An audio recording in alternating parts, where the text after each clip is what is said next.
HOA Karen blocked my ranch with a fence too bad, it was illegal, and got ripped down fast.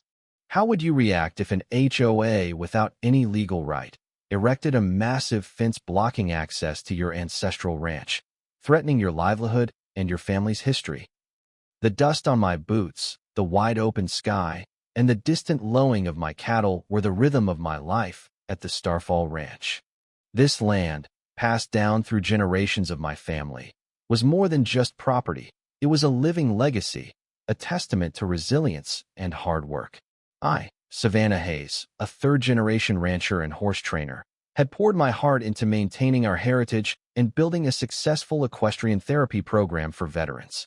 Our property lines were meticulously surveyed and clearly marked with traditional barbed wire fences that had stood for decades.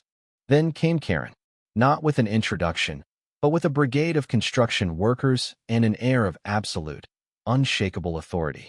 I was leading my prized Mustang, Spirit, through the main access road that wound from the county highway directly to my stables when a convoy of heavy trucks, emblazoned with Majestic Peaks Estates logos, blocked my path.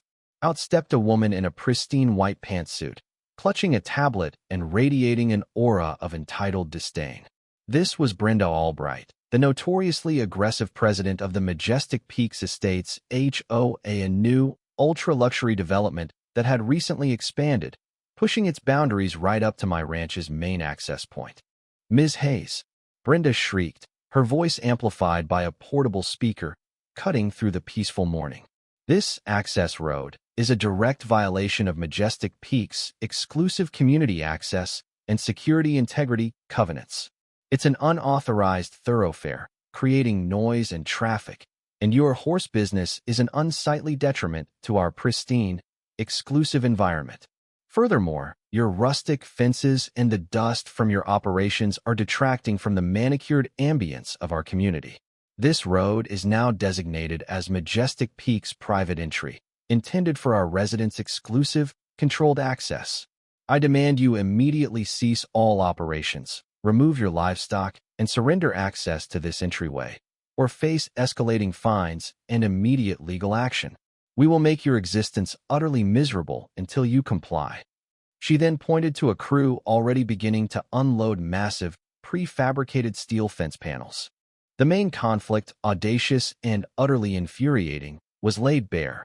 Brenda, a predatory HOA president, was attempting to unilaterally seize my primary access road, crucial for my livelihood and the well-being of my ranch, fabricating claims of community jurisdiction and security violations.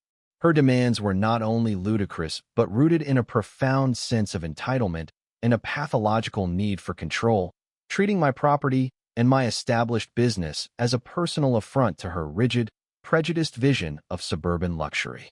Her attitude was one of blatant contempt, believing her immense wealth and corporate power granted her the right to dictate land ownership and impose her will on sovereign land, completely ignoring my established legal rights and the critical nature of my access.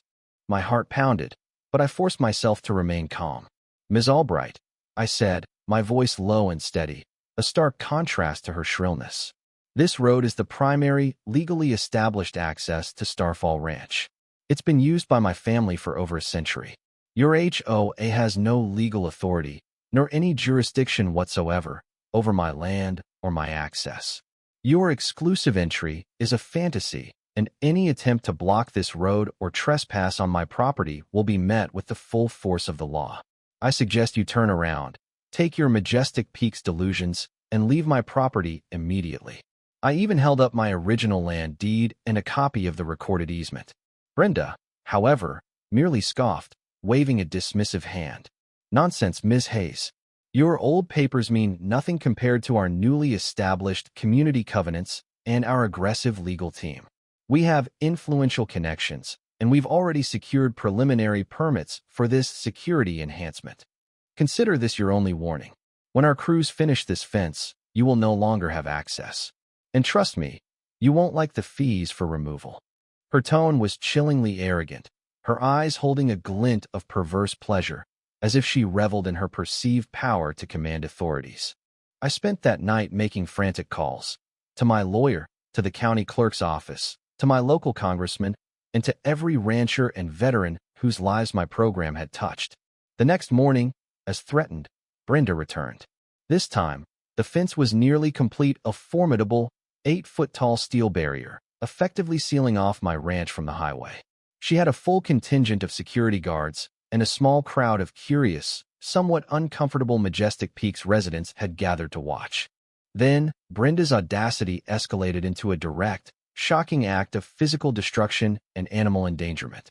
While her security guards blocked my access, Brenda pointed to a section of my old, legal barbed wire fence near a critical watering hole for my horses.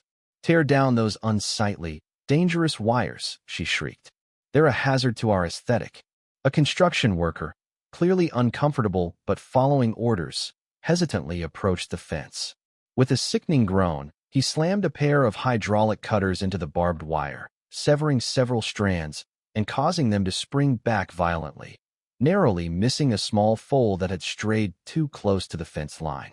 Then, as I watched in horror, Brenda directed her crew to open the gate of my largest pasture, and with a sneer, she personally began to use a loud, high-pitched air horn to intentionally spook my prized herd of therapy horses, specifically targeting the lead mare, Grace, known for her calm demeanor, to incite a dangerous stampede towards the broken fence line and the highway. It was a calculated, malicious act designed to destroy my property, endanger my animals, and cripple my equestrian therapy program beyond recovery, demonstrating her willingness to cause widespread and irreversible damage for her selfish agenda. Right after Brenda's act of destruction and brazen animal endangerment, a crucial twist unfolded from an unexpected source. As the air horn blasted and the horses panicked, my faithful border collie, Ranger, who was always by my side, barked furiously. Ranger wasn't just a loyal dog. He was also equipped with a small, discreet GPS tracker and a high-definition body camera, part of a pilot program for ranch security I was testing. Ranger, reacting to the commotion, had zipped around Brenda, unknowingly capturing her entire destructive spree in chilling detail. Her explicit commands to cut the fence, the wires snapping, and her personally using the air horn to incite the stampede. Crucially, Ranger's hypersensitive microphone also picked up a phone conversation from a few days prior, where Brenda was heard speaking with a local county clerk, explicitly stating her intention to bribe him to lose the original recorded easement documents for my ranch's access road, ensuring her HOA's illegal fence would appear legitimate. This was an accidental, but terrifyingly real, twist. The larger consequence of Brenda's actions became terrifyingly clear. My equestrian therapy program wasn't just a personal business. It was a federally recognized program, providing critical mental health support and rehabilitation for combat veterans suffering from PTSD, a partnership with the VA and local nonprofits. Her deliberate act of destroying my property, endangering my therapy horses, and blocking my access wasn't just a petty act of malice. It directly jeopardized vital veteran support services, undermined federal healthcare initiatives, and threatened the well-being of countless individuals who relied on my program. Her petty vendetta had escalated into a direct assault on both public health and crucial social welfare programs, elevating her personal malice to a matter of profound national and humanitarian significance. Armed with Ranger's irrefutable video footage, including the bribery of the county clerk, the furious director of the local VA hospital, and my own burning desire for justice, I was done being subtle. As the county sheriff's deputies and state troopers finally arrived to deal with the chaos, Brenda was in full performance mode, loudly complaining about my dangerous animals and illegal operations. "Officers, he's resisting. His ranch is a public hazard." "Actually, Ms. Albright," I retorted, my voice cutting through her bluster, amplified by the news cameras that had just pulled up, having been tipped off by the VA hospital. "Your community security is about to become an arrest for felony vandalism, felony animal cruelty, reckless endangerment, and criminal conspiracy to commit public corruption and fraud." I then projected Ranger's high-definition video footage onto a large, portable screen for the officers, troopers, and the news crew. The footage clearly depicted Brenda's malicious actions, the fence cutting, the foal narrowly missed, her personally using the air horn to incite the stampede, and the damning audio of her explicitly stating her plan for bribery and fraudulent document destruction. The officers looked aghast, and the assembled news crew gasped. Brenda's face went from smug confidence to utter, absolute terror, her jaw hanging slack as the gravity of the situation and the unexpected legal twist dawned on her. No, that's manipulated. That dog camera is illegal. He's lying, she shrieked, desperately trying to manipulate the situation, her voice shrill and breaking. She started pointing fingers, trying to blame Ranger, me, anyone but herself, her eyes wide with unadulterated fear. Just as her pathetic denials reached their peak, the silence was shattered by the distinct wail of additional sirens. More state trooper vehicles, but also a sleek black SUV marked FBI, Public Corruption Unit, pulled up. Out of the lead vehicle stepped a grim-faced federal agent, followed by a representative from the U.S. Department of Veterans Affairs, VA, Special Investigations Unit, and the furious director of the VA hospital.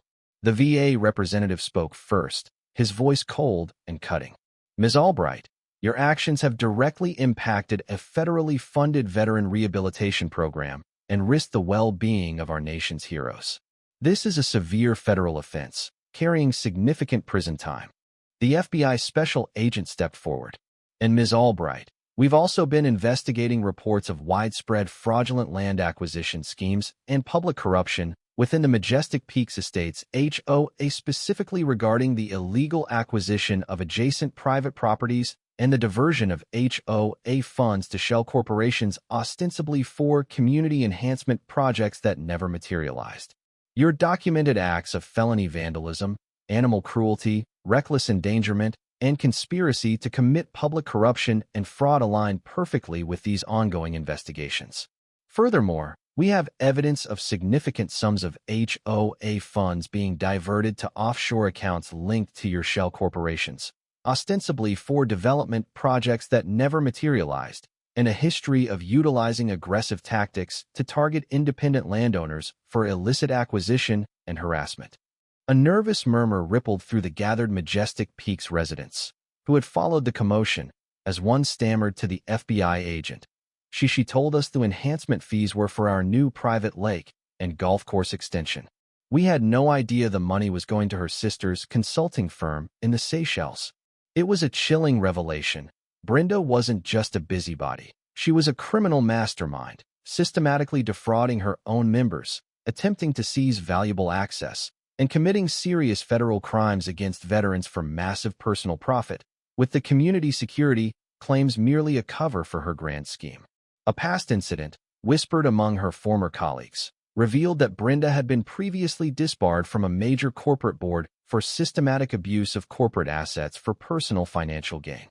The consequences for Brenda Albright were immediate and utterly devastating. She was arrested by federal and local authorities on multiple charges, including federal offenses for bribery of a public official, obstruction of justice, conspiracy to commit fraud, felony vandalism, animal cruelty, reckless endangerment, and later, as the full extent of the fraud was uncovered, for massive embezzlement, wire fraud, and racketeering. The Majestic Peaks Estates HOA was placed under immediate federal oversight, its assets frozen, and a full forensic audit exposed tens of millions in stolen funds, a systematic scheme orchestrated by Brenda and her network. Her carefully cultivated image as the benevolent community leader shattered into irreparable pieces. The HOA residents she had once intimidated and defrauded now turned on her, furious at being manipulated and exploited, their HOA funds stolen, and their properties facing legal liabilities due to her criminal actions. Her social circles, built on an illusion of wealth and influence, abandoned her completely, unwilling to be associated with such public disgrace. Her vast real estate holdings, her fortune, her status, her perceived power all confiscated as part of the ongoing investigation and subsequent lawsuits. She lost everything, her freedom, her fortune, and her reputation.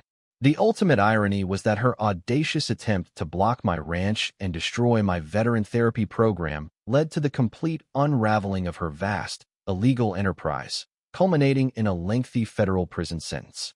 As for the Starfall Ranch, it flourished. The broken fence was immediately repaired, the horses calmed and reassured, and my equestrian therapy program, now famous for its role in exposing a criminal and protecting vital veteran support, became a beacon of hope and healing. The satisfaction was immense, watching her literal and figurative empire crumble before her eyes, a quiet triumph of justice and steadfast dedication over arrogant greed and rampant criminality, narrowly averting a true humanitarian disaster. What's your take on this? When someone so brazenly abuses power, commits felony vandalism, endangers animals, attempts bribery to seize vital access, and defrauds an entire community while jeopardizing a federal veteran program, does their complete and utter downfall, even to federal prison, truly serve justice? Or is there a point where the consequences become too extreme?